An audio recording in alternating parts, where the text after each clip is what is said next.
Marvin.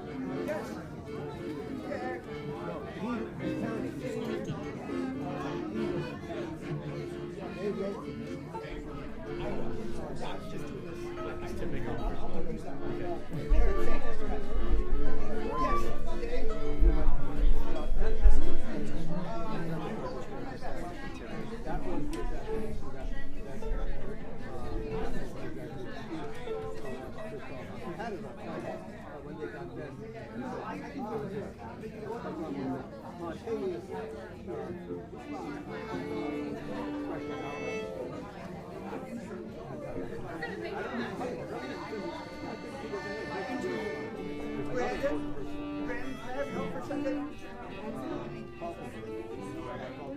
No, I have to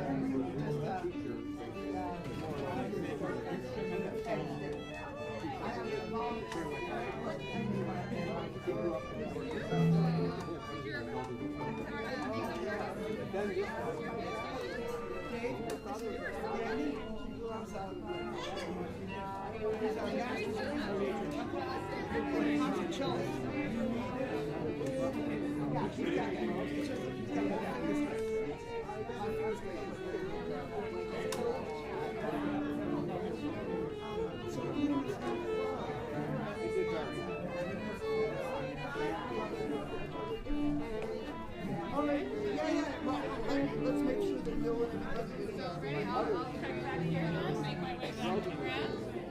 Are we good to go?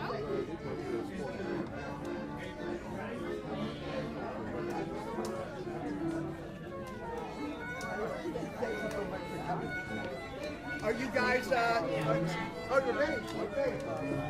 Yay.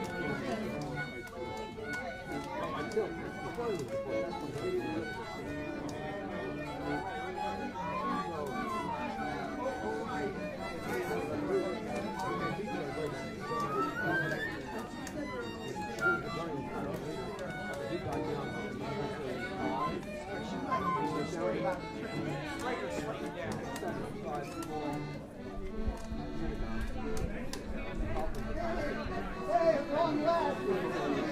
Oh, thank you so much for coming.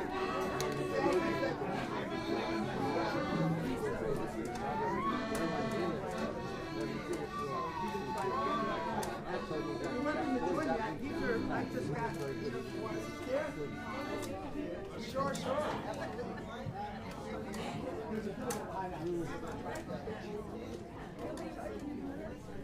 Now you know. How Germany won the World War II.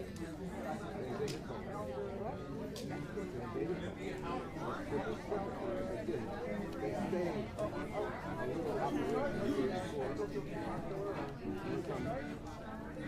I'm sure maybe they don't do that so good. Do a quick assessment. A little attack on the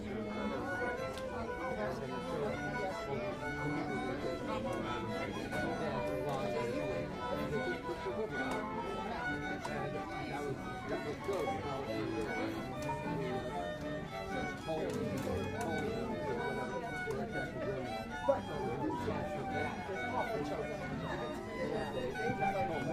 Very similar to what we had a little stage attack before he was here. So many times.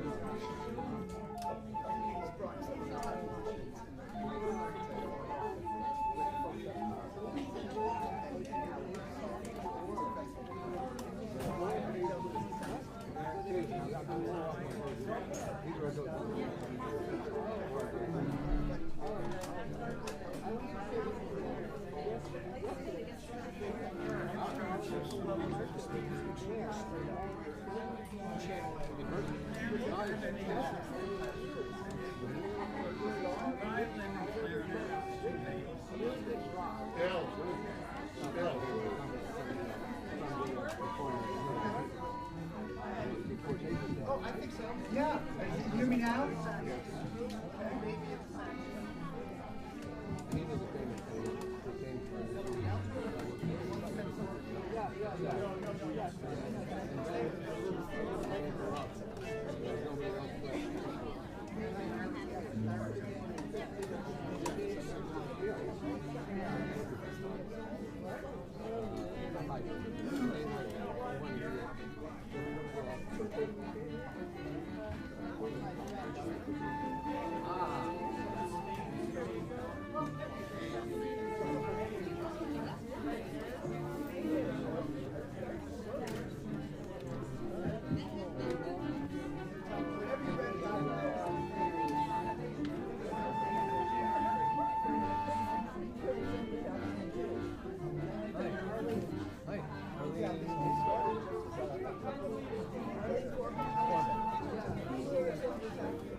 so many of them. So one of mine is going to happen here. Right now. Immigrants from Mexico work back in jobs. And it's like rapists and so on.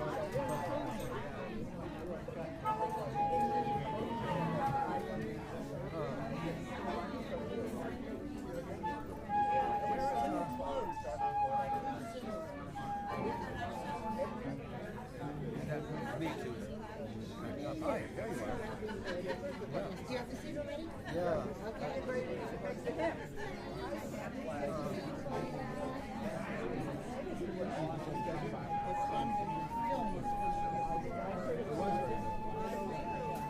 tend to keep that. Yeah. I had a vouch for her, you know. She wasn't sure for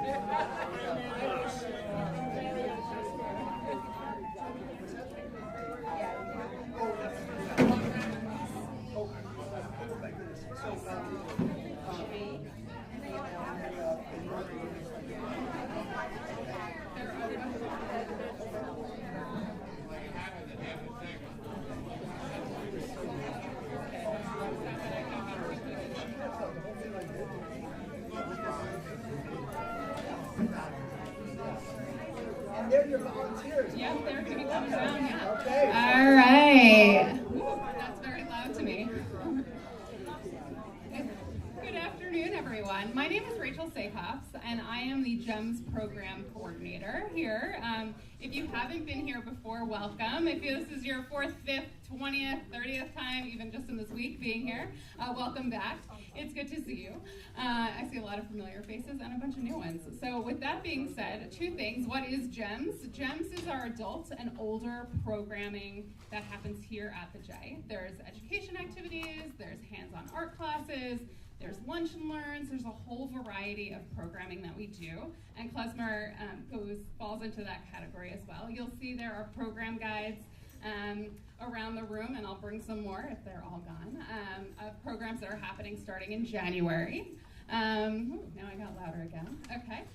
What else can I tell you? Our next Klezmer Jam is going to be on March 2nd, so mark your calendars. Ezekiel Wheels will be here doing a jam and a concert, and it's going to be a really fun time. So be ready for that. We're also going to be passing around a clipboard for you to write your emails down. We realized at registration we took a lot of names that didn't have emails. So if you want to be in the loop of the upcoming programs that we have, that would be a really helpful way to be able to communicate with you. I'm going to tell you. So there's snacks, and we will restock as needed on the side. We are also collecting donations for programs like today. It's really helpful to be able to sponsor these events. Thankful to our 3 sponsors for today's program, which is Haverford Yiddish Festival. If you saw the movie, that was part of them too today, which sounded incredible. We also have Orzaruas congregation here in the area, and also my 3rd one, which I just forgot, is on my list somewhere. Susan and Murphy Bloom Jewish Music Foundation for their generous grant that brought Alicia here today. So we have a couple helpers that are going to come around with jars, and they will gladly accept cash donations, and they'll come and put their snacks down, hopefully, and come through. So thank you so much for being here today. None of this would be possible without Marvin. Marvin, come on up. I'm going to introduce Marvin. He's going to introduce Alicia. I hope you enjoy today as much as we all hope that you do. Wow, thank you so much. I love being here at the Kaiserman JCC, not just because they have the cutest volunteer donation collectors in existence. I hope someone's getting pictures of this. Collecting donations while eating their pretzels. I mean, these people, these young girls are multitasking. I tell you, it is. Anyway, Rachel, And Jamie, aren't these your kids? These are. So they were sort of what's that word when you volunteer someone but you sort of tell them that they're a volunteer? Yeah. Voluntold. Voluntold. Okay. Okay. But they look pretty happy. I don't think that they're being hurt in any way from this experience. It's great to see you. I've lost track of how many Klez Jams we've held, not counting the really cute ones that we've held the last couple of weeks, the Tea in Klezmer, where I get together with various folks like David Broda and other, and we come and learn a little Klezmer, and then we play music for upwards of 50, 60 preschoolers here at the Kaiserman JCC. It is adorable. Basically, it's having our snacks with the preschool and listen to music. So this is really a very special day. Alicia Svigals is just an astounding musician, and I'd like to tell you a little bit about her. I've known her forever, although I've reached the age where I don't exactly remember when I first met her, but hopefully when she starts talking, she will fill in the blanks. But she's sure we've definitely crossed over the years. A little bit about her, and this is the short version of the introduction. Alicia Svigals is a composer and founder of the Grammy Award-winning, which means she's a Grammy Award winner, Klezmer. I and many others consider her one of the world's foremost klezmer fiddlers. You'll make your own judgment after this afternoon. She almost single-handedly revived the tradition of klezmer fiddling with her debut album, Fiddle, in the 1990s. I like to think she took a little bit of inspiration for some of the work that we were also doing at the KCB. Alicia's performed with and written for violinist Itzhak Perlman, and has worked with the Kronos Quartet, playwrights Tony Kushner and Eve Ensler, poet Allen Ginsberg, Robert Plant, Jimmy Page of Led Zeppelin, Debbie Friedman, and Hubert Aberstein, or Aberstein, I think it's spelled. She was awarded a Foundation for Jewish Culture Commission for her original score to the 1980 film The Yellow Ticket, and is a McDowell Fellow. She's a big deal.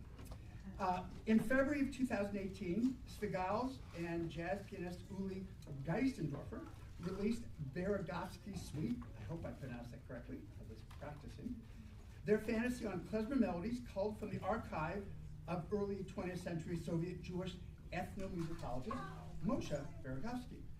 In May 2023, Svigals was awarded the honorary degree of Doctor of Humane Letters by the Jewish Theological Seminary, while in June she released her and she just happens to have copies of it here that are available for purchase, along with some other things. Her newest album, Fiddle on Fire, which is on the Borscht Beat label, which is a return to her roots with a full-on party band. I, and many others, I'm proud to say, joined to support this album through a crowdfunding campaign on Kickstarter. Alicia and renowned pianist-composer Donald Sosin have been bringing audiences to their feet throughout the US and Europe with their unique and stirring violin and piano scores for Jewish-themed silent films.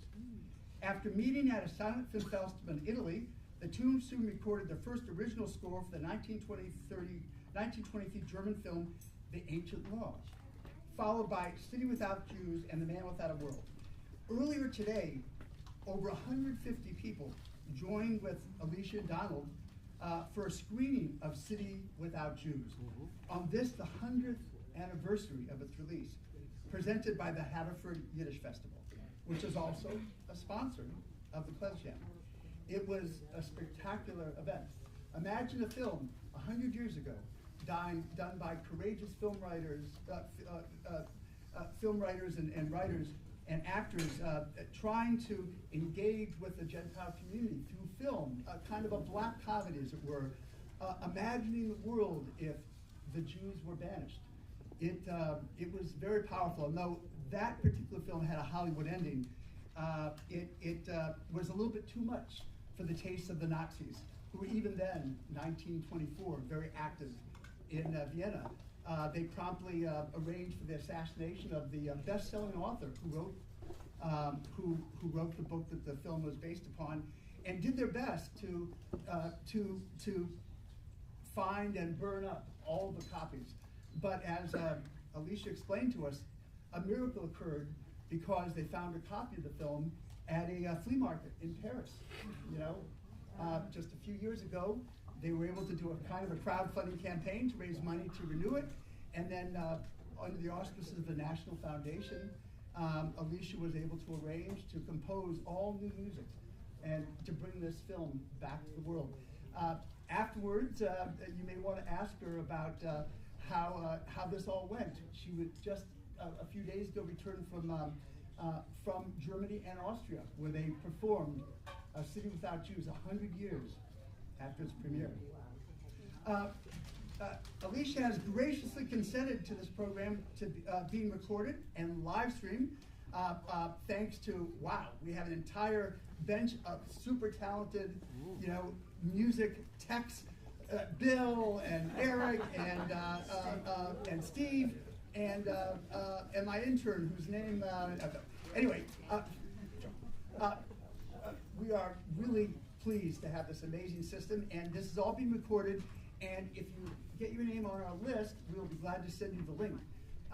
The last time we were in this room, live recording, was when Hank Nesky was here.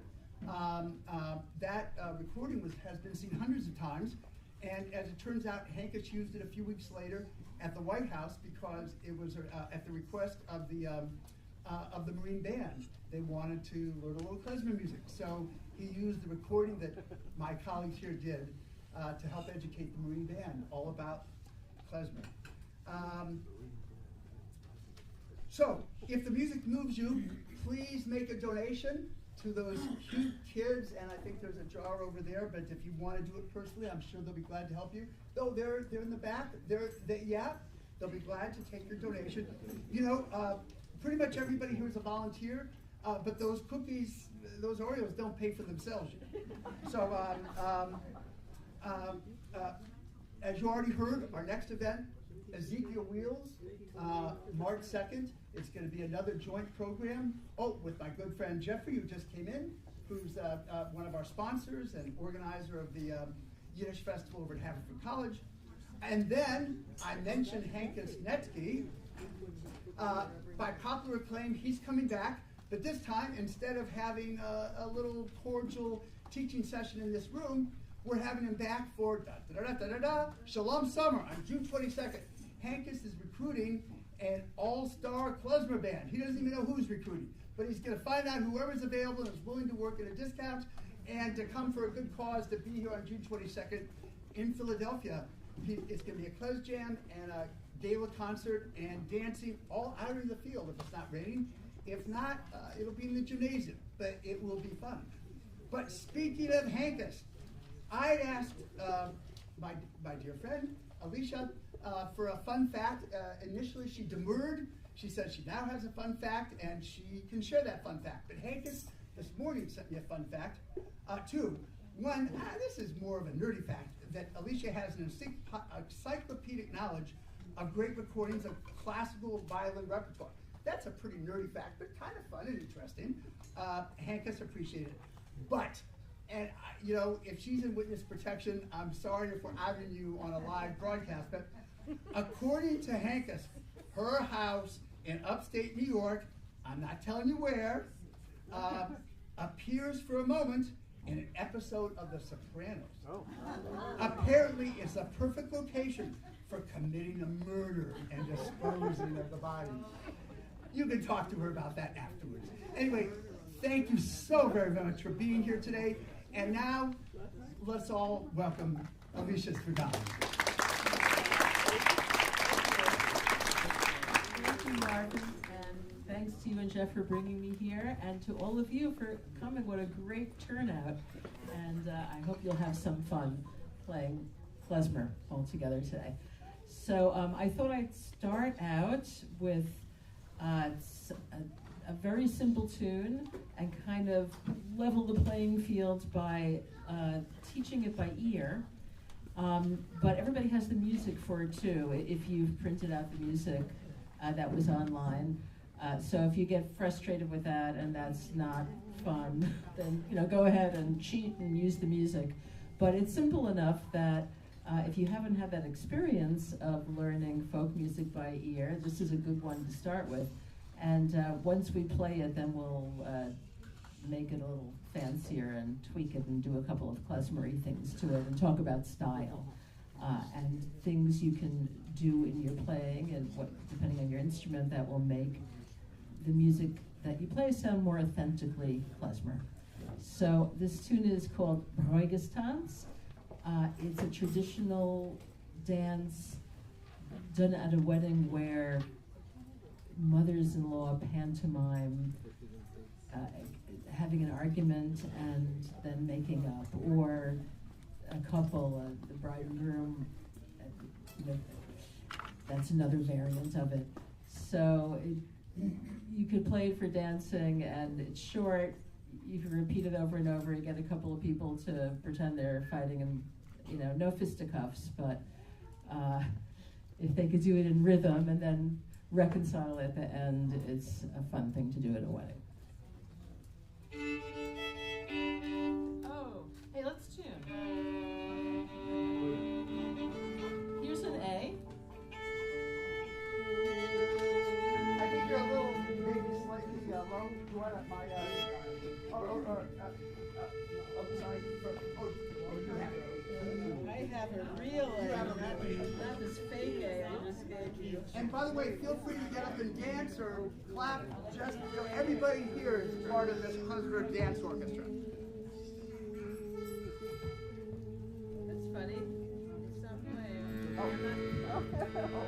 Anyway, so here's a.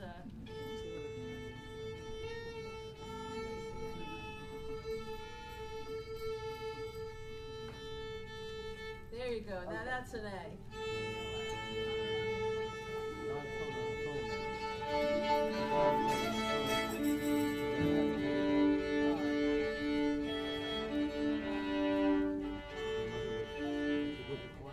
Any questions so far? You know what? I'm going to start out playing it for you, so you get an idea of the flavor. If you brought recording devices, feel free to record, and if that helps you go and practice some of this material.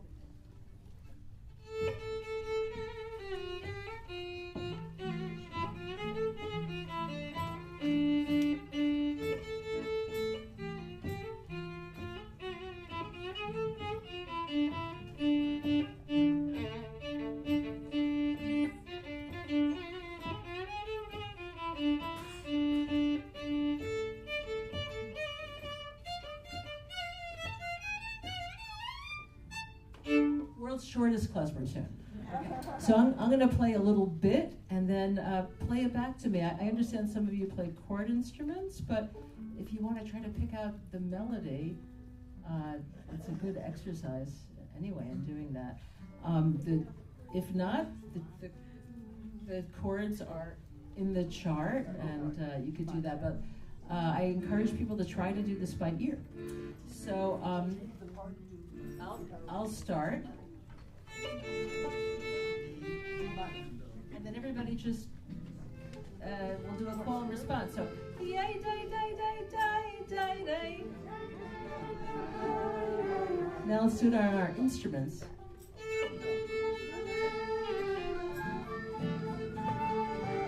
Okay, and I'll give you the next part. 1, 2, 3, 4. Yeah, bye, bye, bye, bye. And again, instruments. And now I'm going to put it together for you. Your turn. Again. One more time. Great. And if you're playing chords, this is just all a D minor chord. So it's like. That's right. Okay. So the next part, on the other hand, is an A major chord. for the chord players. I think this needs to be tightened.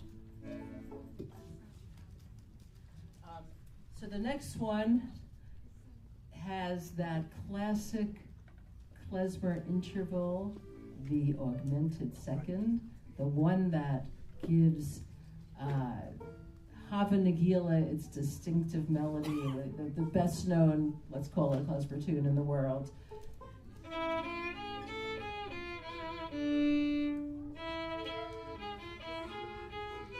It's this interval,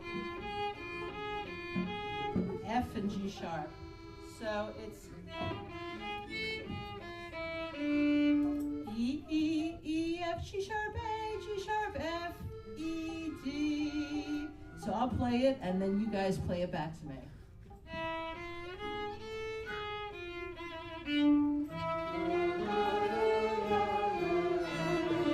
One more time. I got it, and then you play it back. Now you. And then.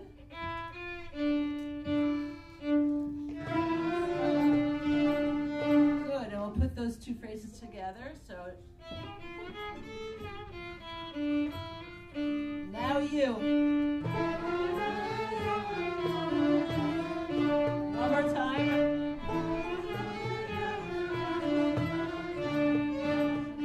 Yeah, and for the chord players, you can see on the chart, it's A major, back to D minor. Now let's put both those sections together. So I'll do it first and then repeat after me. You know, I'm going to sing it and play the chord.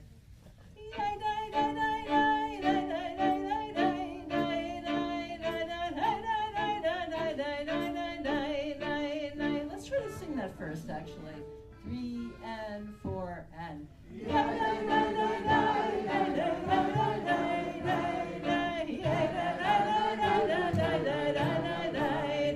Again.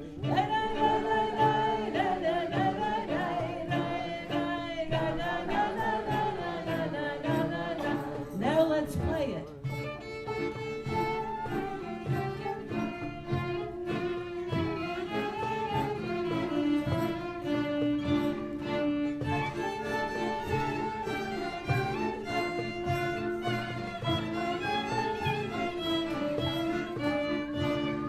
Terrific. Now the second section is almost like the first. It ends like the first. The beginning of it is a little different, and it goes.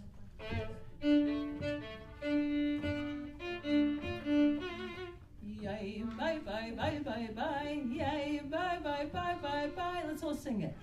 Yay, bye, bye, bye, bye, bye. Yay, bye, bye, bye, bye, bye. Yay, bye, bye, yay, bye, bye. Yay, bye, bye, bye, bye, bye. And now let's play it. 3 and 4 and.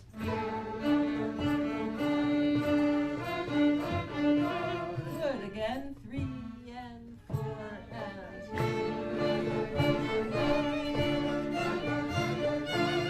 Good, and then we end the same way as the first section.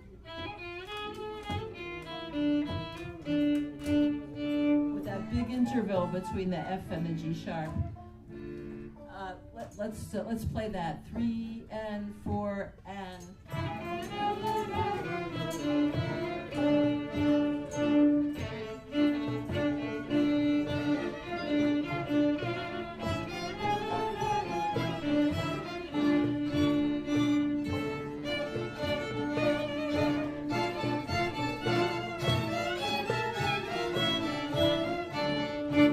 Good. And for those who don't have an instrument, let's sing that section. 3 and 4 and yay, bye, bye, bye, bye, bye, yay, bye, bye, bye, bye, bye, yay, bye, bye, bye, bye, bye, bye, bye, bye, bye, bye, bye, yay, bye, bye, bye, bye, bye, ay, yay, die, die, die, die, yay, da, na, na, na, na, na, na, na, na, na, na. Great. Now we're ready to pull the whole thing together, and that's the whole tune. So that's how the first section starts, then, and then that repeats. Whereas the second section, right, first section. So those are the things to keep in mind. Different first sections, identical second sections. So let's try first singing the entire tune, and then we'll jump into playing it. 3 and 4 and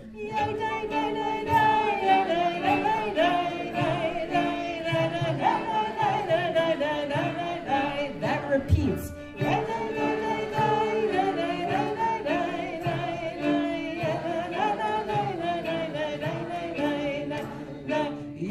Bye bye bye bye bye bye bye bye bye bye bye.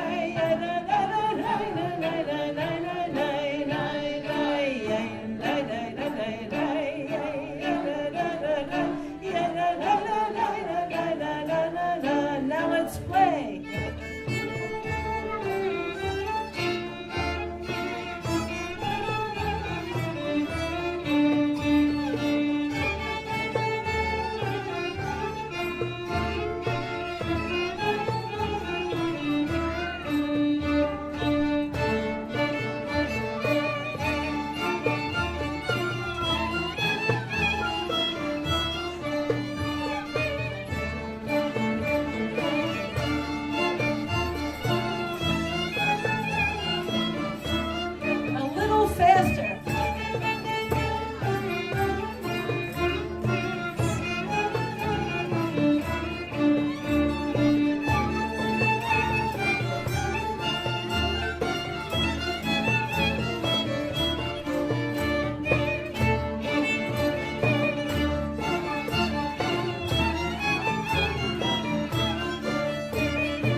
That was great.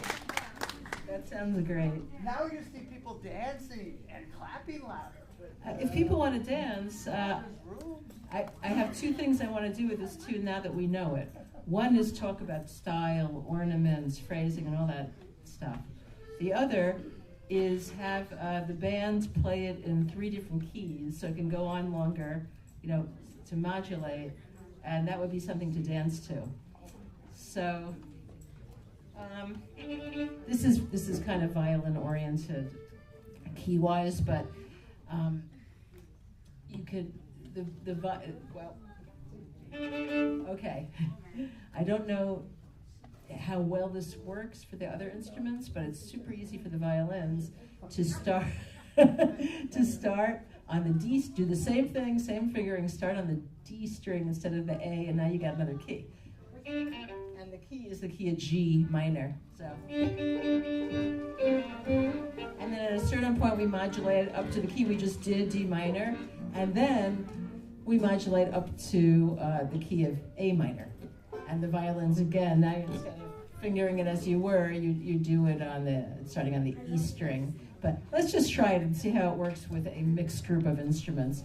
So we're going to be we're already transposing. This is suddenly very advanced theory. We're transposing down a fifth now. We're in G minor.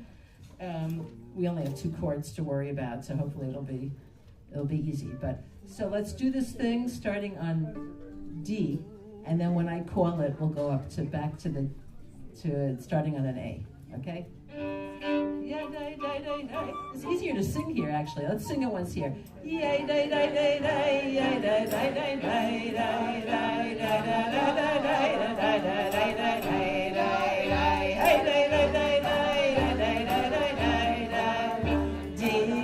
major, G minor.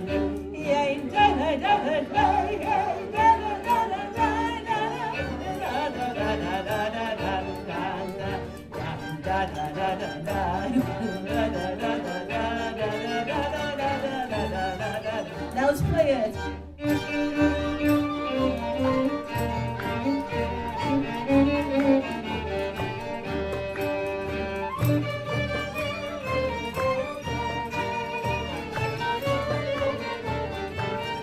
Now D string.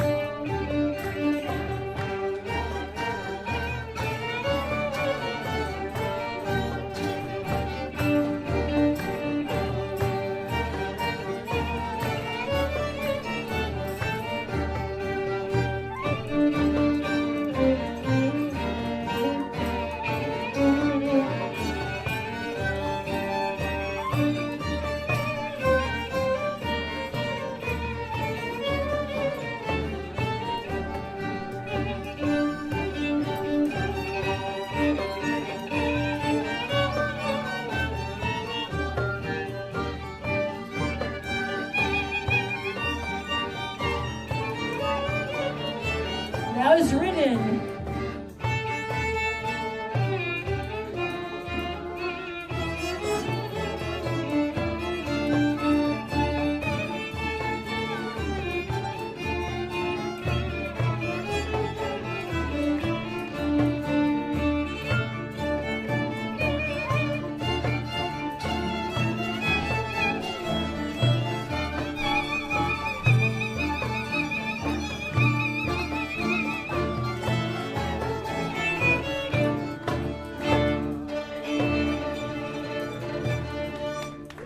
Okay. Now, if you keep going like that around the circle of fifths, you can get this stuff, keep it going for a 25-minute dance set. But we're not going to do that right now. Instead, we're going to talk about style and ornaments. So, my favorite ornament in klezmer music, for those who don't know what I mean by ornament, it's the little extra sounds and like trills and turns and stuff. They have their own names. They're only in klezmer music, and they give the music its distinctive sound. They're copied from the singing of the chazan, the cantor, from the singing of folk singers. My favorite one is called the characterize, and it gives klezmer that sobbing sound, that high emotion, and it's the thing that sounds like this.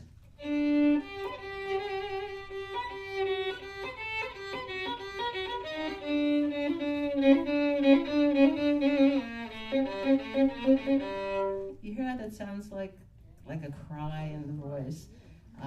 In the Hasidic music world, it's called a knetch, and klezmer is called a characterize, which means like a squeeze. It goes, oh, yeah, that kind of sound. And can you, if you're familiar with the golden age of cantorial music, can you hear how that sounds related to the singing of Yosel Rosenblatt? And if you've never heard that stuff, it's unbelievable, and you can hear everything on YouTube now. You can just put on YouTube golden age of cantorial music, and it'll all come up, and you'll hear singers going, but way better than that, obviously. So, but we're going to do it on our instruments. So the most obvious spot to place it in a tune like this is the very first downbeat.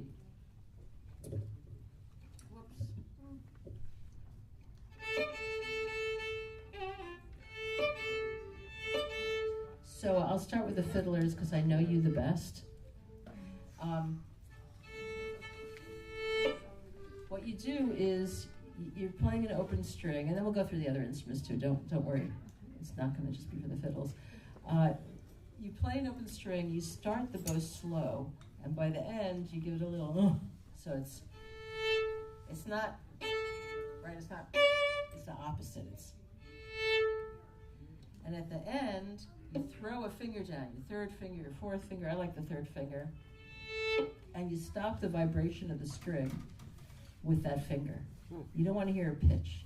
You want to stop your bow almost before your finger comes down. It's kind of like a hammer-on a guitar.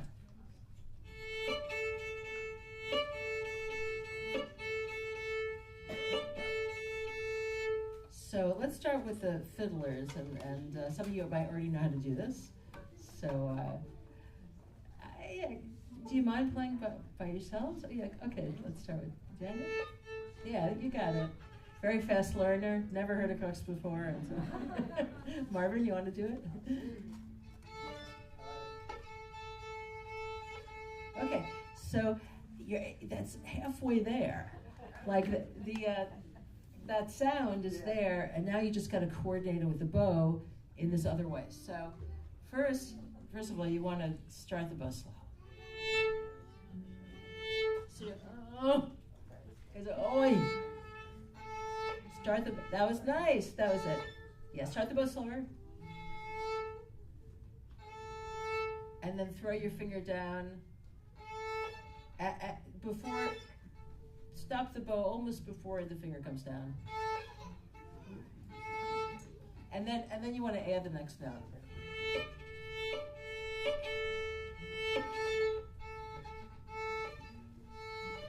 And you could try to exaggerate to get the idea. Do that. There you go. You see how you were just a millimeter away from having the sound. So that's what that is. Would you like to try it? No. Okay. I'll trust that you know how to do it. It's the same thing, not the same thing, but there's a similar thing that goes on in the accordion. Have you done these before? No, but I can imagine what you do. You just kind of go up to another note but don't really hit it. Well, yeah, like with the accordion, and I've seen people even do it on the piano. What you want is like a noise, so it could, that was it. So what you want to do, everybody who does this, what you want to do is play a long note. Don't cheat the length of the note, because the ornament comes all the way at the end. That's it. That's a crux on the accordion. And is it possible with the bellows to do the same thing I'm talking about with the bow, where you give it a little right at the end, a little extra air or something? And now you want to, but without the chord, just a single note, yeah. And so now put it in context, so it sounds like. That's it. That's a great incipient accordion crux. Yay! So then when you put it in context, it's going to sound like. And then you can also do, the next most advanced step for the fiddlers is you're going to do it on the E. So you're holding down that E, and at the end you're throwing your fourth finger down. Okay? You guys all do it, try it together. Yeah, that's it. But stop the bow. Yeah. That's it. Perfect. And you want to try it out on the accordion with the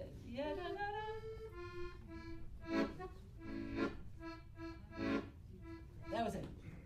And the trick is to play the regular note long before you get to the ornament. Yeah, and that's the difference between a Jewish ornament and every, it's a right to left instead of reading left to right. Every other ornament comes at the beginning, and whether it's Celtic or Baroque, or this one comes at the end. So, yes? Is the pitch changing, or is this totally done with the bow in your right hand? The pitch, the note, the actual note is nothing is happening to it at all. It's exactly the same. The noise, the crux noise, it's not really a pitch, it's a noise, like, it's a percussive sound. Sometimes you hear the pitch a teeny tiny bit.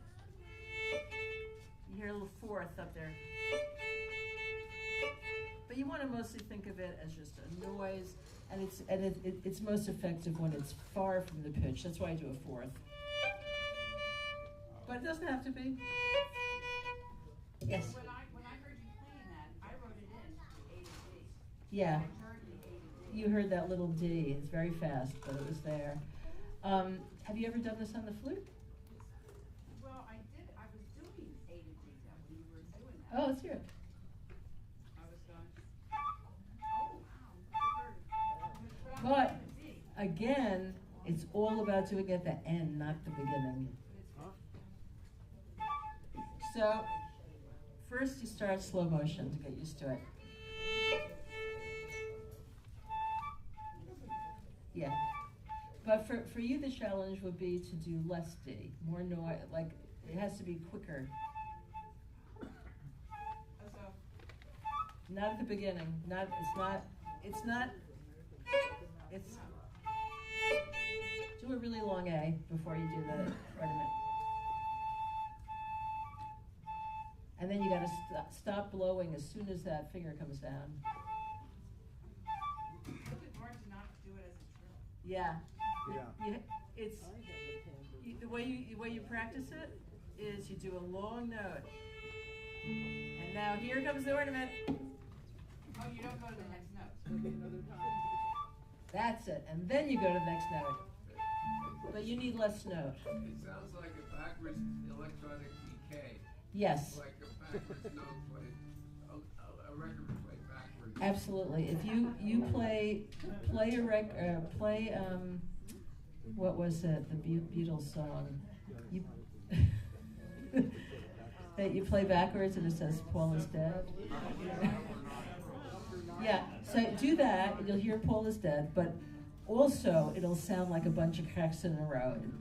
Absolutely. It sounds like a backwards record.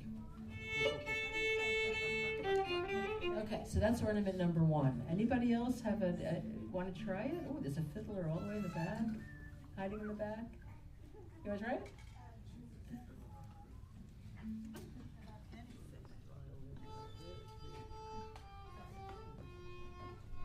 Nice. You got it. You know how to do this. Yes.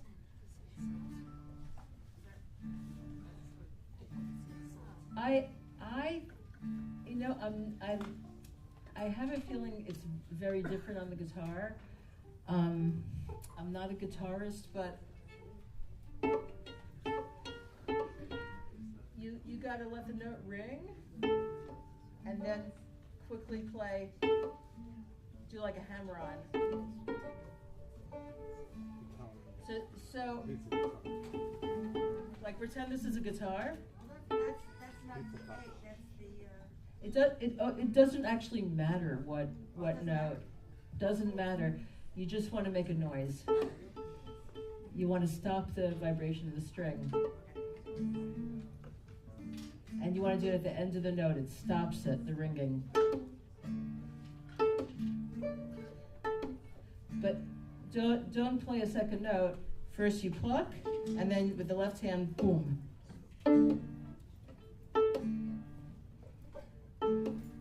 Yeah, you have to experiment with that. If you listen to Jeff Warshauer play the guitar, again, you can do that on YouTube. You'll get that. So that's for clarinets, for fiddles. This is, the main ornament of Klezmer. But there's plenty of other stuff to do. So we're going to turn to those now.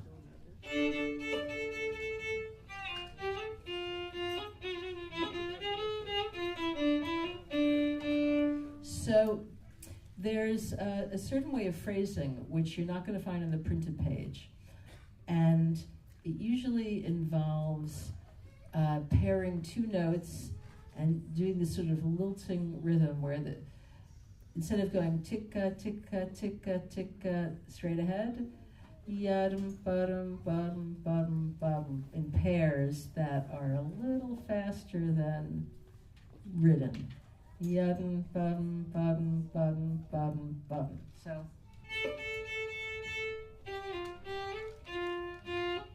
As opposed to. Can you hear the difference?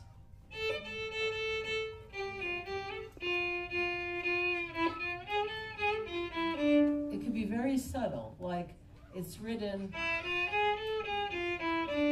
but very subtle, right, but you could instead do a very, very subtle grouping of 2. That's not, right? It's not really pronounced like that, but it makes a difference. There too, instead of,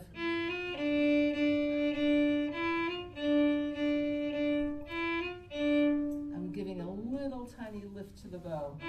There's like a micro silence after that F. So let's all try that together so that you can experiment with it individually while you play. We're not going to hear it as a group because it's going to be, everybody's going to be doing it differently. But try to group your phrasing in groups of two and see if you can get that sound, okay?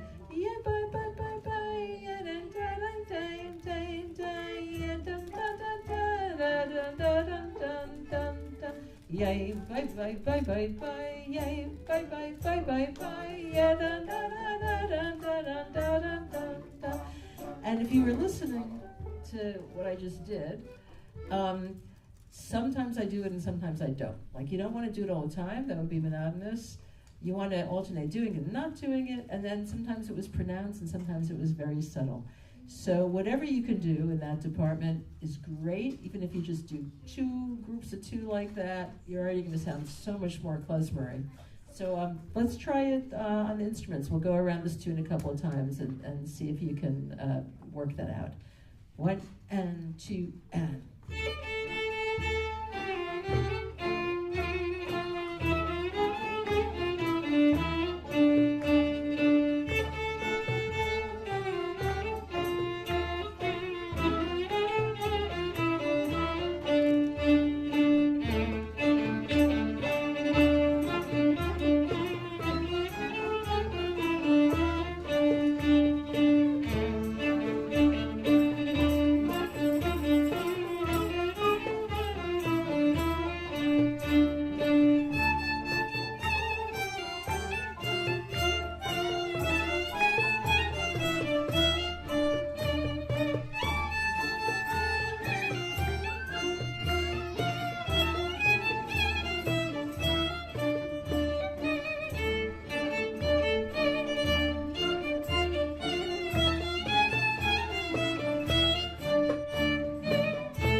That sounded great.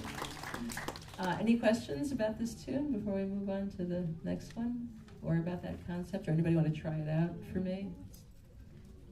The rhythmic thing or the cuts?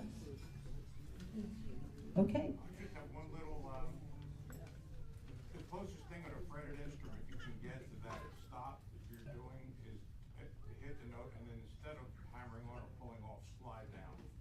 Ah.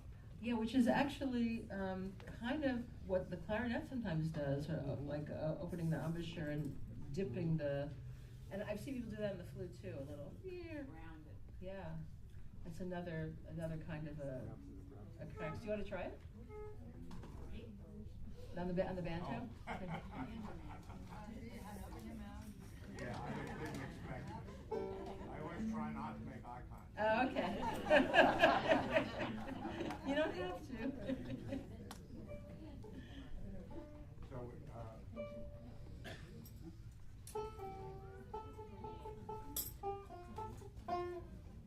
that would be that.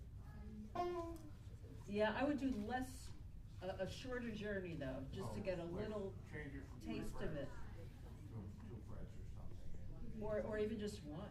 Okay. Want to try it? Want to try that?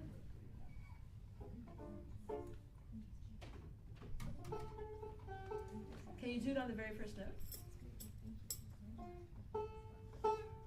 There you go. Oh, really? Yeah. And then keep going with the tune.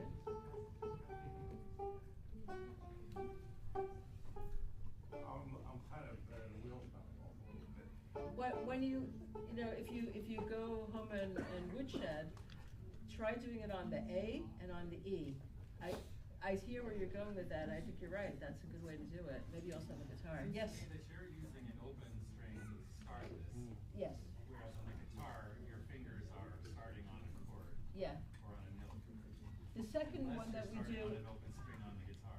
Yeah, sometimes you get lucky and it's an open string on the violin, but usually there is a finger note doing the main note. So,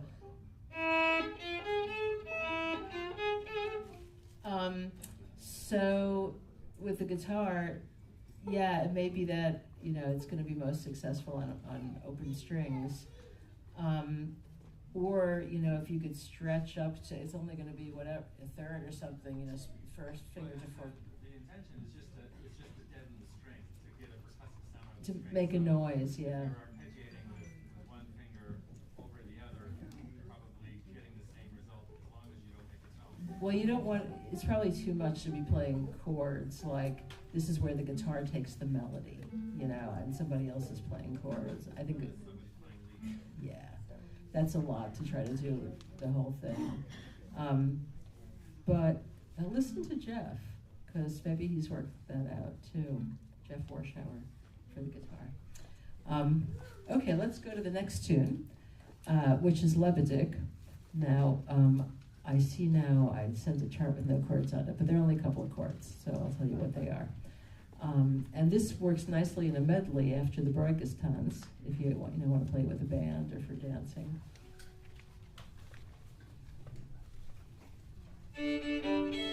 So here's where, let's use the chart. Are there people who only learn by ear, who would like a little bit of a little call and response to get the tune down? Anybody else? Okay, let's do a little bit of that for those who don't read, and also it's more practice learning by ear.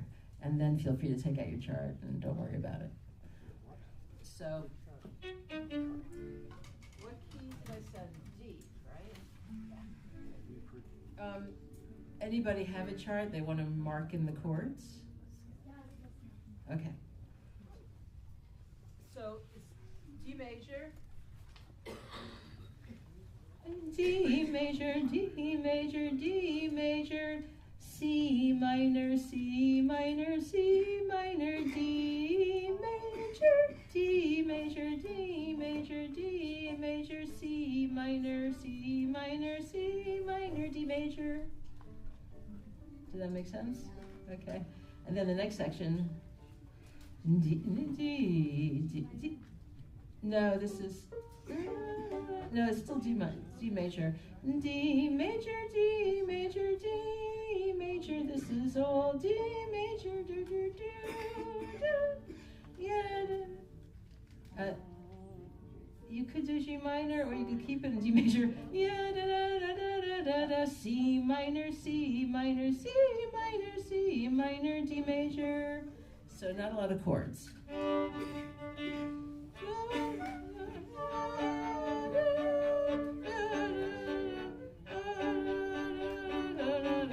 Yeah, let's do a G minor there. So measure 13 is G minor, and just that one measure, and then it goes to C minor.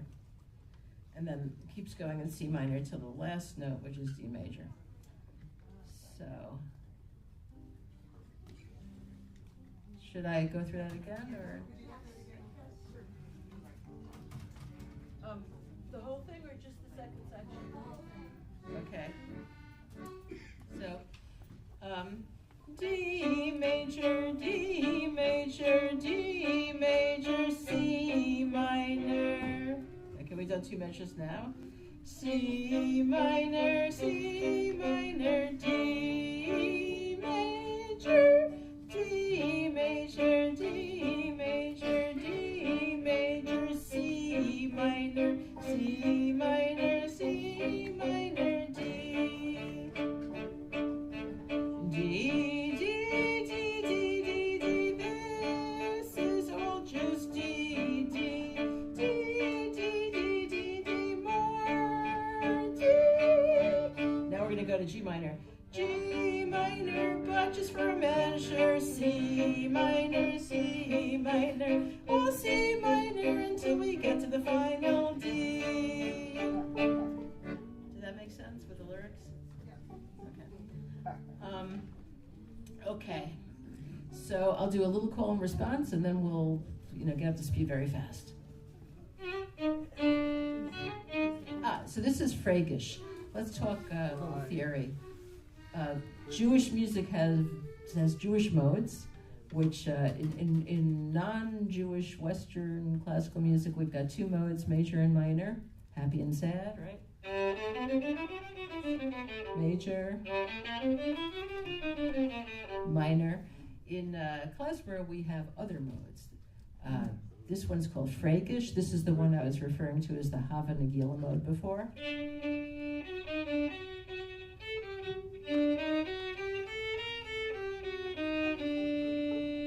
Hey, let's just sing that.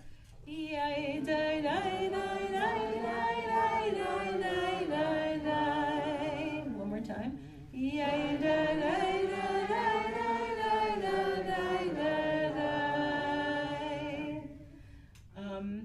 Where's the C, you may ask? We only went to B flat. It's under the tonic, the first D. So when we come back down, let's dip down to the C. Okay,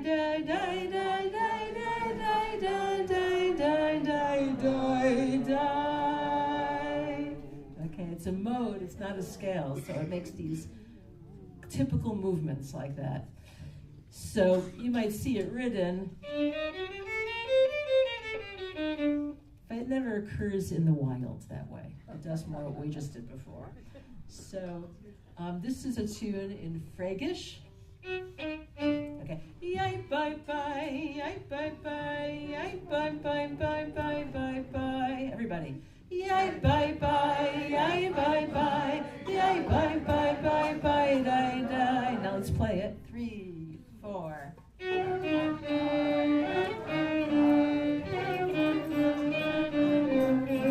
Again. Oh, sorry. 3, 4.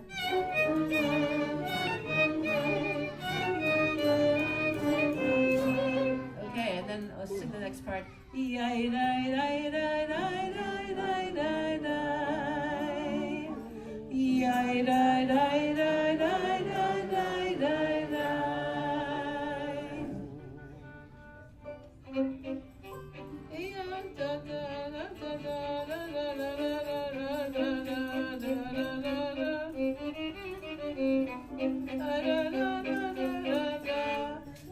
Okay, so let's play that whole thing.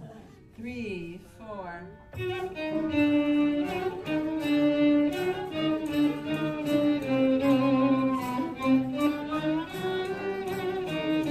One more time. Play it.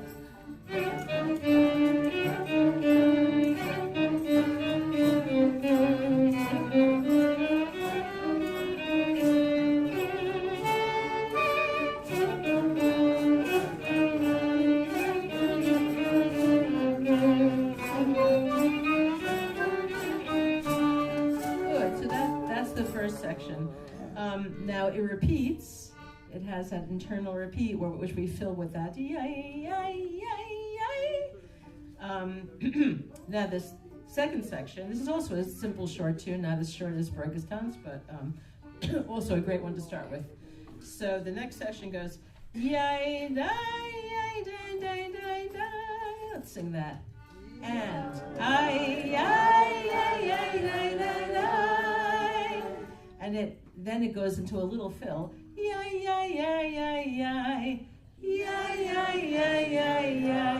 We'll put it together.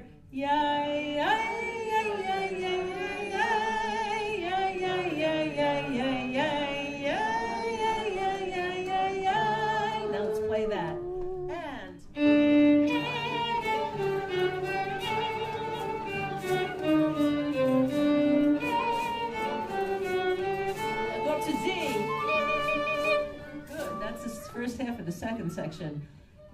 Now the last section is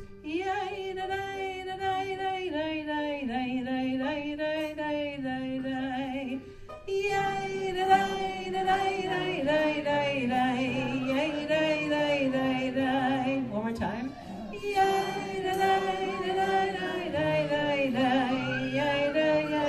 Now let's play it. 3, 4. Oh, it starts with a G. 3, 4.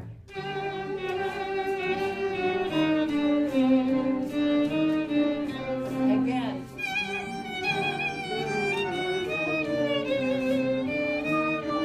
One more time.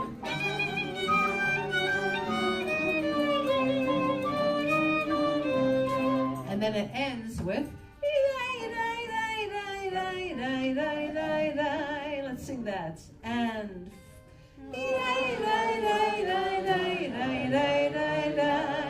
Let's play that. It starts in a high C.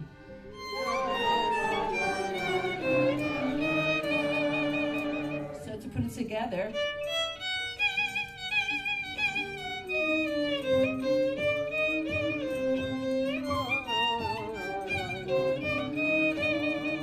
Okay, let's play that.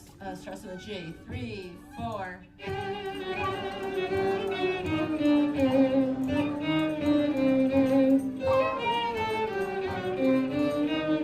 From the top. And.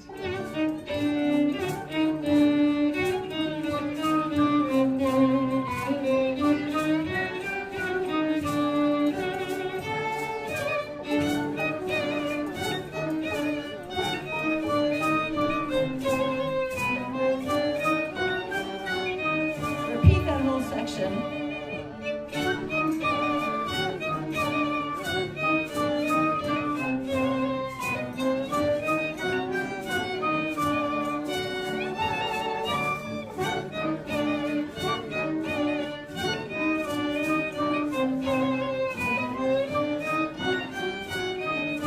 On to the next section, G minor.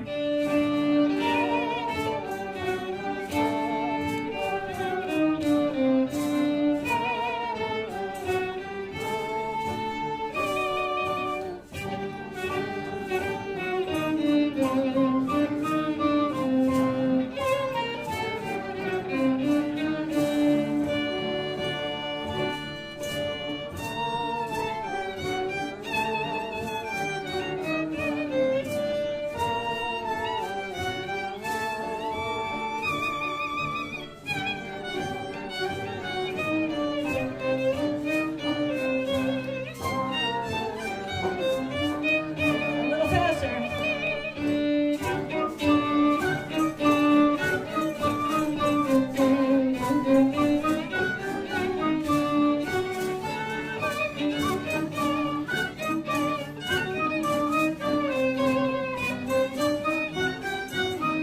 Repeat that section.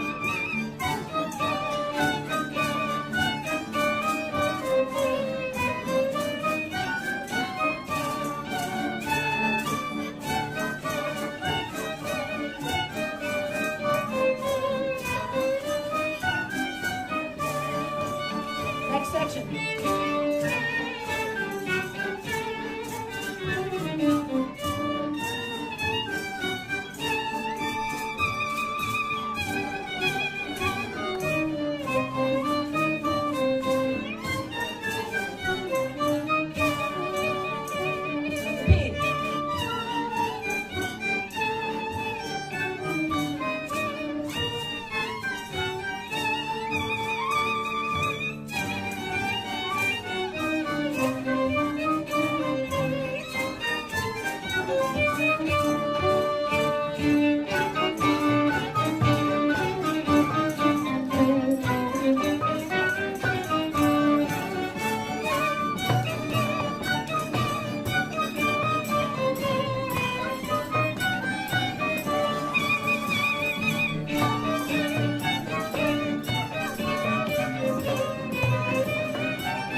the young dancers proved it. So this is a great tune to talk about another aspect of klezmer style, which is varying the melody, improvising little variations in the melody, ad-libbing. And it's a simple tune, and it's almost hard not to do it once you've played it a couple of times through.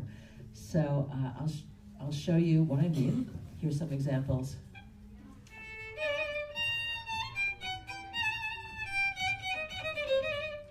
So what I did there was I just took the mode, the one that we sang up and down, and I played a little fast scale up and down that mode. It's scalar, it's not jumping all over the place, right? It's not,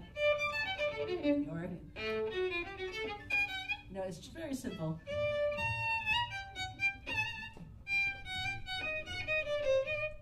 It's goes stepwise. It doesn't skip. So let's try that.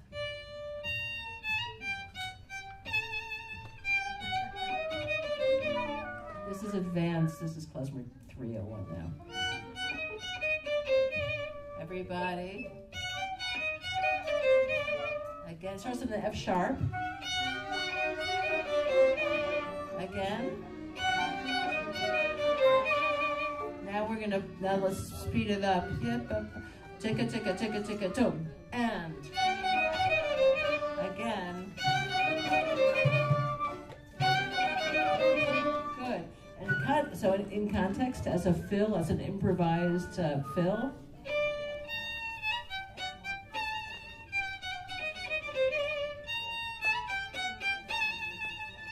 Right, it's a fill because it brings you to it comes at the tail end of the melody, and you keep the energy going and fill the space, and otherwise it might just die, you know, it's like. That in itself is a fill, but this is a more exciting one because it's twice as fast. And you can hear I'm doing that thing with the groups of twos. So let's do it in context. Yay, da, da, da, da, da. Yay, yay, yay, yay, da, da. 3, 4.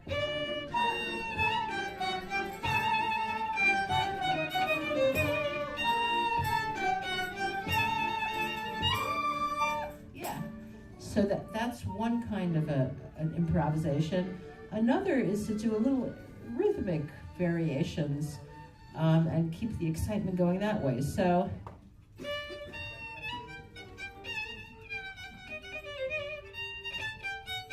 little things like that, double the note. Instead of going,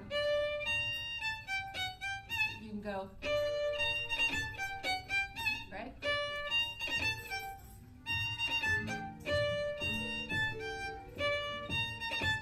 I'm just changing a quarter note to an 1/8 and 2/16.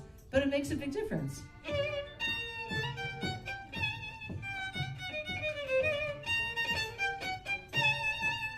Right? Let's try that. 1, 2, 3, 4. Again.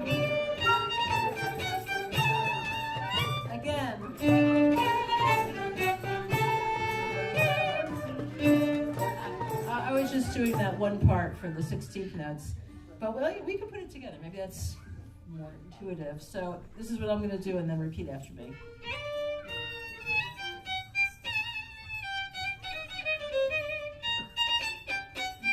That was the part I wanted people to do. Let's just do that. 3, 4. Again. Let's put it all together. 1, 2, 3, 4.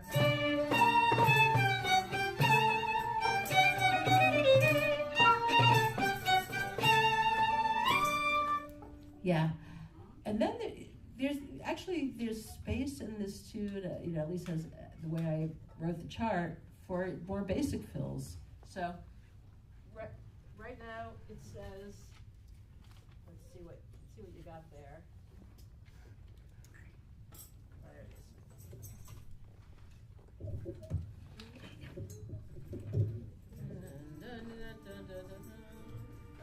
for example, in measure 13, at the end of measure 12, instead of doing it as rhythm,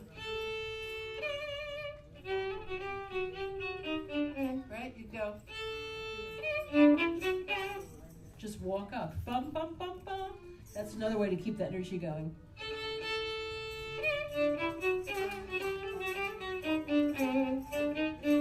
Or you can either go or vary the variation, right?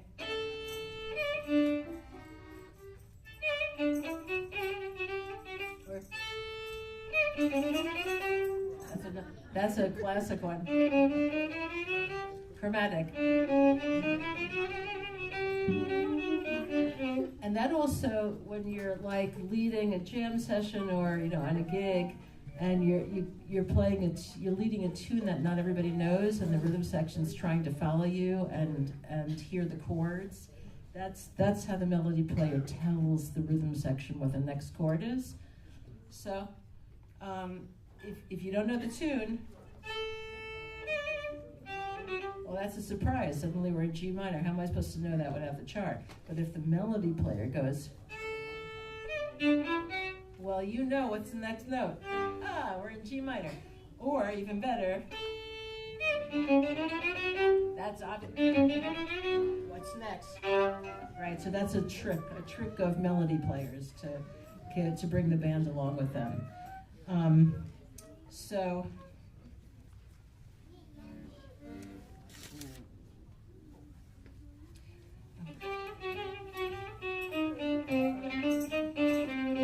measure 14, instead of going, you can go, right? Doing little 16th notes adds a lot of energy. So let's try all those variations together in this section. We're going to go,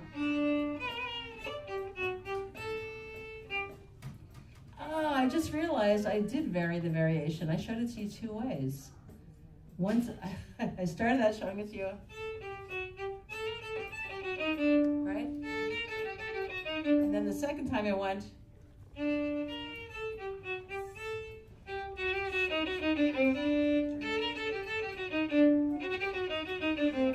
so the sky is actually the limit, and that's why it's improvisation. You can choose what to do there. So let's play through, and let's try those three things. A bunch of 16th notes at the end of measure 10, a fill at the end of measure 12,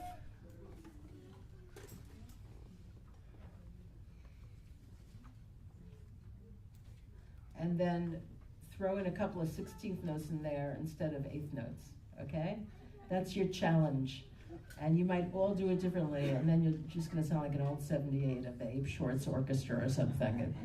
It's good. It's going to be good that way. So let's do that section a couple of times and try to do little variations. Fills.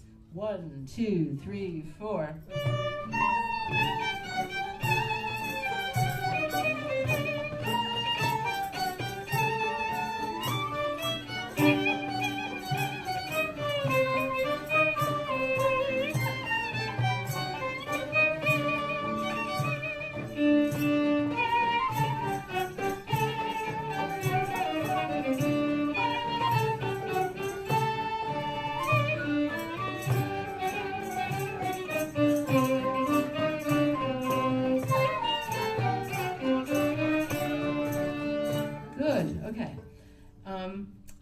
A couple more to think about.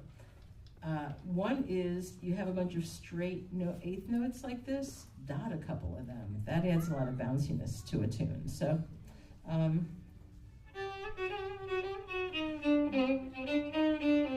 instead of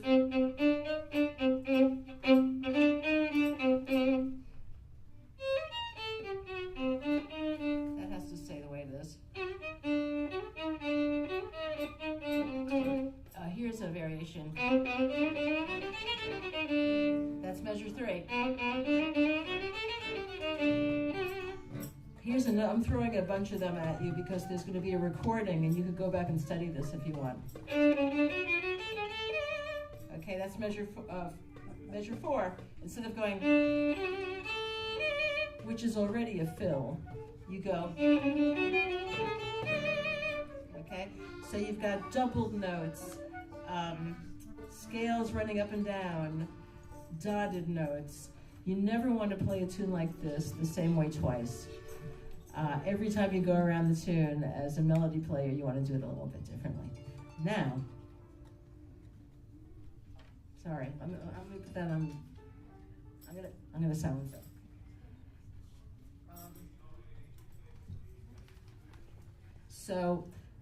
Okay. I'm gonna put this aside for now.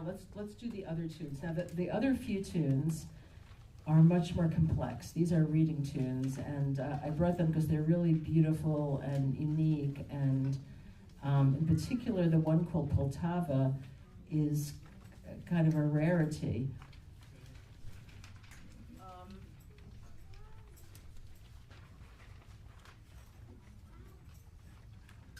Let's save that one for the last. Let's do Tyre, Odessa, Hora.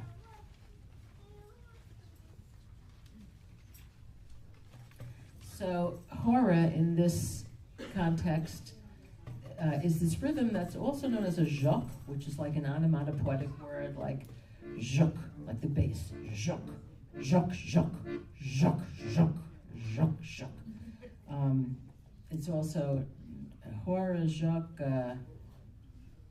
I'm blanking, there's another word for it. But it's this rhythm where you leave out the second beat of 3 beats. Let's all try that.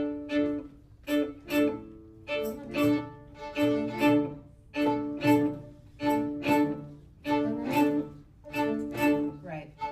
And the bass, or you have a bass string on the guitar, boom, boom, boom, boom, boom, boom, boom.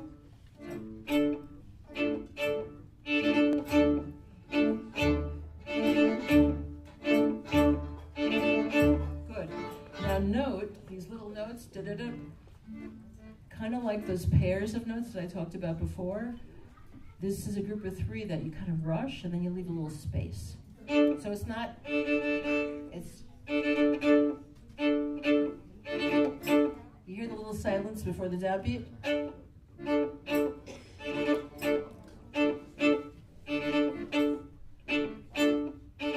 Silence. Yeah. And the melody goes like that, and so often you have the rhythm players and the melody players playing that same figure. That's the classic Hora or joc figure. So let's read this. It's a beautiful tune. If we could have chord players reading the chords, there's a lot more chords now. We've suddenly gotten more complex at 5:30.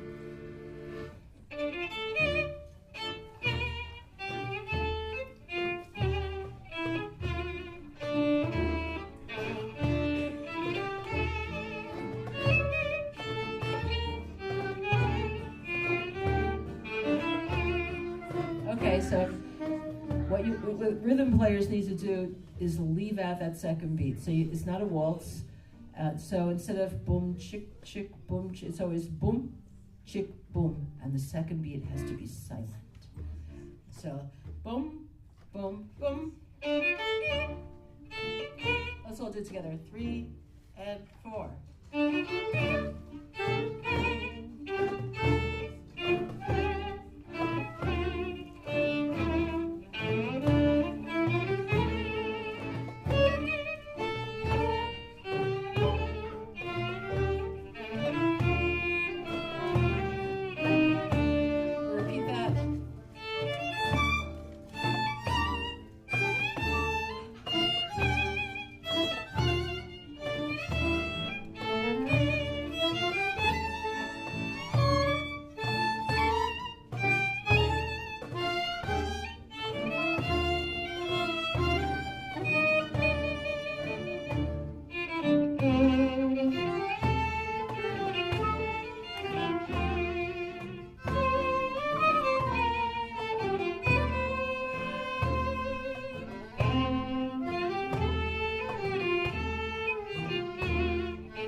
try, so.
That's right.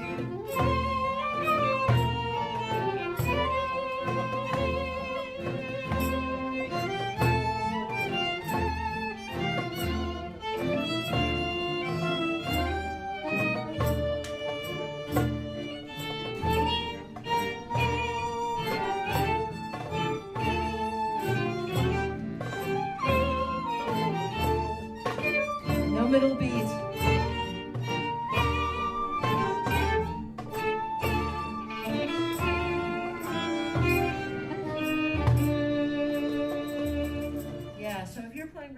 You don't want to go dum chit chit dum chit chit. It's always bum bum bum bum bum. No middle beat.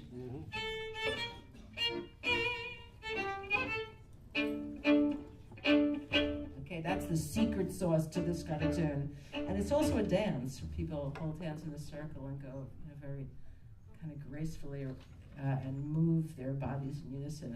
It's a beautiful dance. You could probably find someone online teaching it. So there's a lot that this tune has to teach about klezmer style.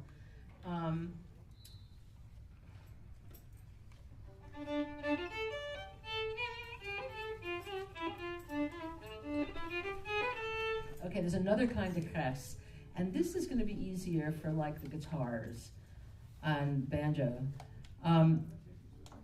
This one is melodic crafts, where you take a note like that A in measure 9, and instead you go, it's like if you play jazz, I guess this is called an enclosure.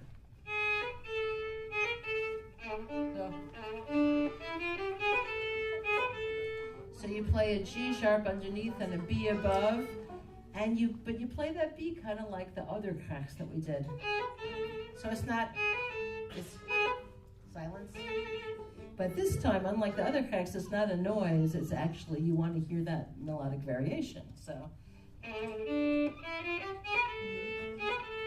let's all just try going, yay, die, dum, dum, dum, and on your instruments.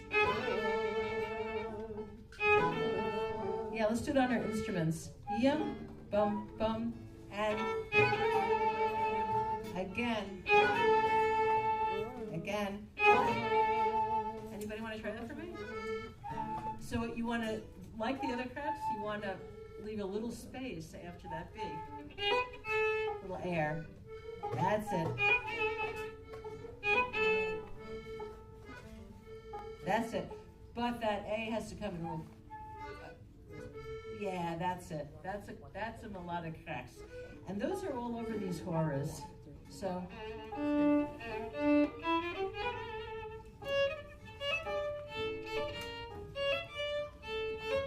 You could do one and never measure.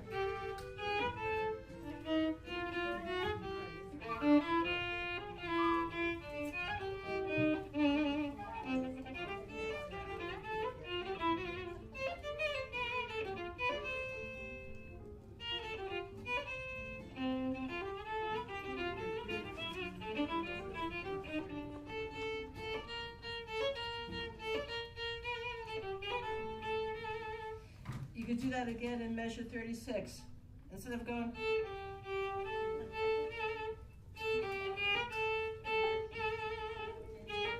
again, I would change that to a G sharp for that purpose.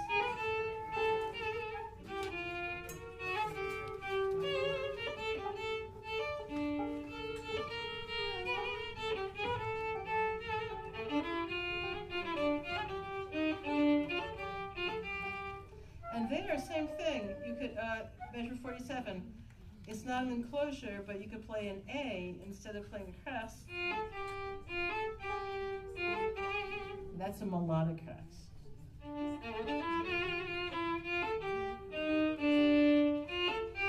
And the important thing is that you get, again, you give that little squeeze at the end. So it sounds like oi. But this time you want to hear the A. So that could be easier also for the stringing. So those two are slurred, and then that's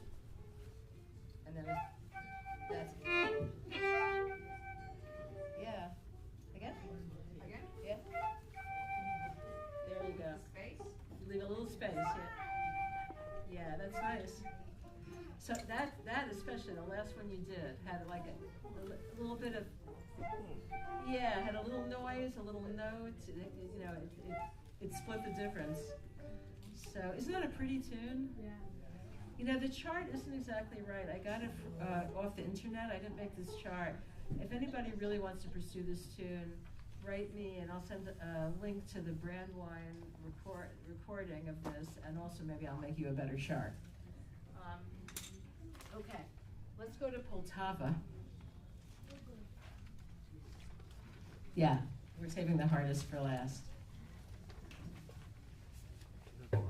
There was one more thing I wanted to say about the other one. You don't have to bring it back out again. But when you have a slowish tune like that, and you have these long-held notes, that's your opportunity to bend the note, which is a great klezmer sound. So.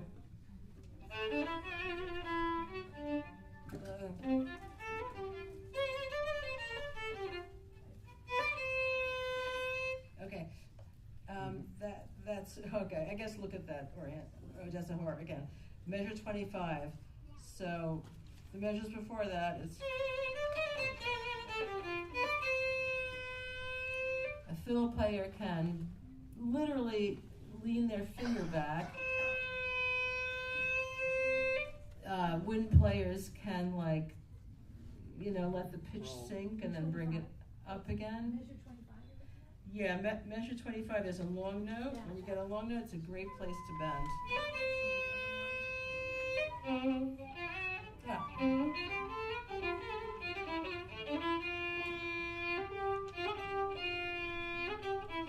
And measure 30. Instead of going, which is really boring. That's how it's written here, but instead you can slur, do that F as one long F and bend it, and then do little cracks at the end of it. See?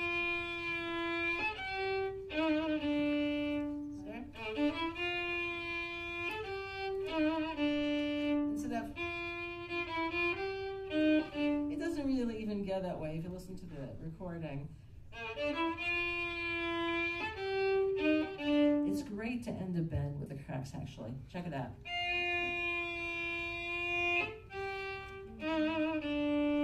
Let's all just try that. Yay, die, die, die. Yay, die, die, die. Now on the instruments, and. One more time.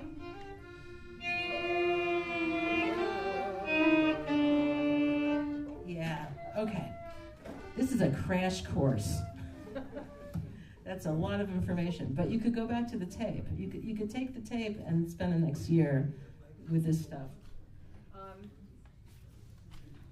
Poltava Karahut. This I got from the Beregovsky archives. I named it Poltava because it's a tune that was collected in Poltava, Ukraine, which, after years of playing this, Poltava pops up in the news, as being bombed to oblivion. But this was a tune, that 100 years ago somebody collected and transcribed in Poltava from a Klezmer musician there.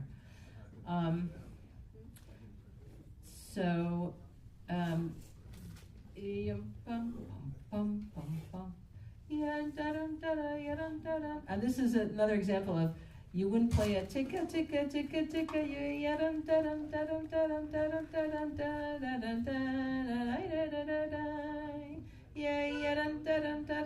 those groups of two. So let's try reading it. And this has really nice chords. So chord players, it's got a lot of chords. Heads up. We'll go a little slow to start. 1, 2, 1 and 2.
Bravo. Any questions on that tune? Like how it goes?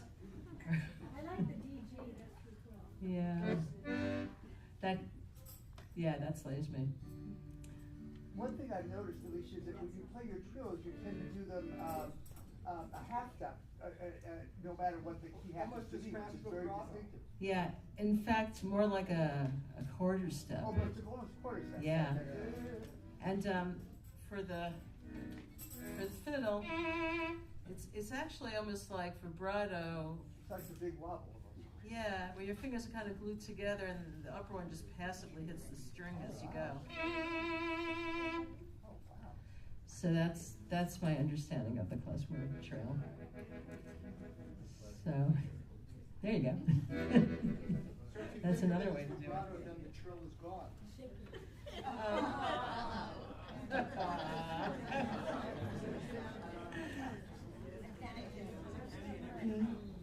After the trill is gone.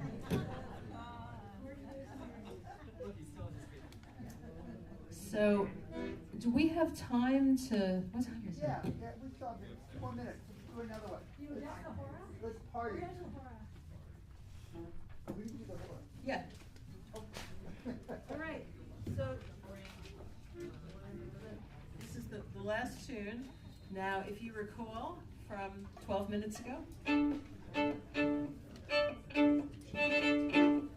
let's all try that, and try that da-da-dum-bum, ba-da-dum-dum, right? Okay.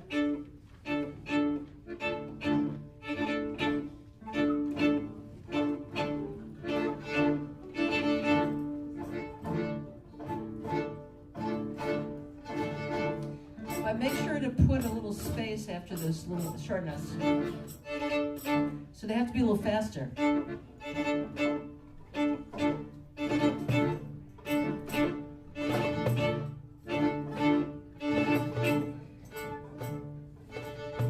So it's not, that's legato. So silence, downbeat. You gotta lift the bow or go ahead. Okay. 2, 3.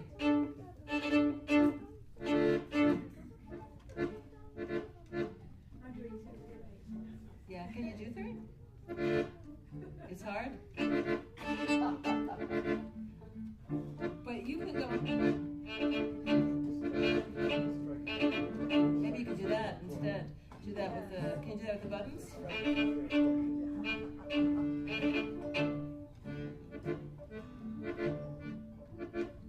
But they don't have to all be staccato like that. They can be all glued together as long as you leave a little space before the down bow. Like this.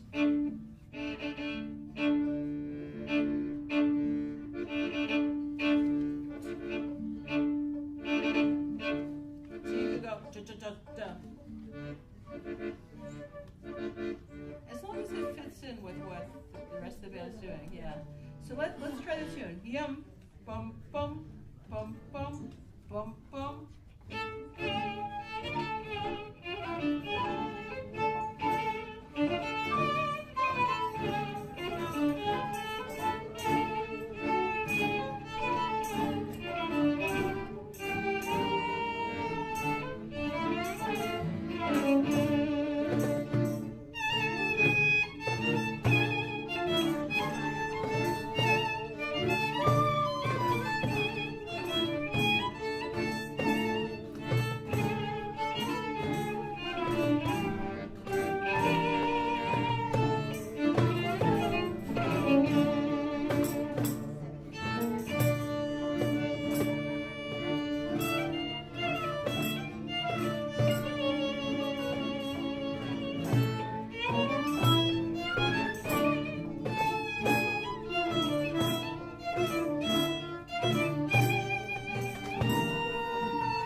Bend this down.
Yashikoya, Mazel Tov. Thank you, everyone, so much, and thank you again, Alicia. Yes, thank you. Thank you for joining us. Thank you. I have the CDs and DVDs for sale, and I'm happy to sign them or answer any of your questions about them. And it's been delightful playing with you, and thank you, Marvin and Jeffrey. Thank you. Thank you so much, everyone. We'll hope to see you back here in March. And then, of course, for Hankus next June, and maybe some more tea and Klezmer in between with the Kindle of the daycare here. Thank you again, everyone, and good night.